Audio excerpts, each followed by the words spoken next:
Bakit ko nga daw ba tinatakpan yung mga pangalan ng ibang nagtatanong sa akin tapos yung iba naman pineflex ko buong pangalan? May kinikilingan daw ba ako? Walang kinikilingan, pawang katotohanan lamang!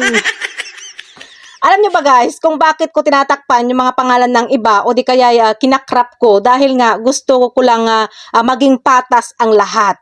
Yan, kagaya mo. Nag-comment ka ng ganyan. Siyempre, chinek ko sa followers ko kung nandun ang pangalan mo o wala. Pero, kung hindi ka naka-follow sa akin, siyempre, hindi kita i-flex, no? Ano ka? Sinuswerte? Para patas ang laban. Huh? Pero, mas panalo ka pa rin. Dahil nga, hindi ka nga naka-follow sa akin, sinagot ko pa rin yung katanungan mo. Oh, panalo ka pa rin.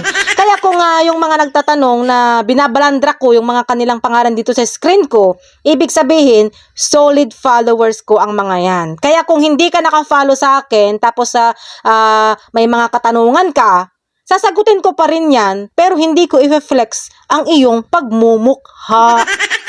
Ganon din sa mga bashers. Hindi kita i-flex kung basher ka. Dahil ang iba, nambabas lang yung mga yan guys para i-flex sila. Pero ako, kung basher ka, never kitang i-flex dito sa bahay ko. Hindi ka aangat dito sa bahay ko kung mambash ka dito.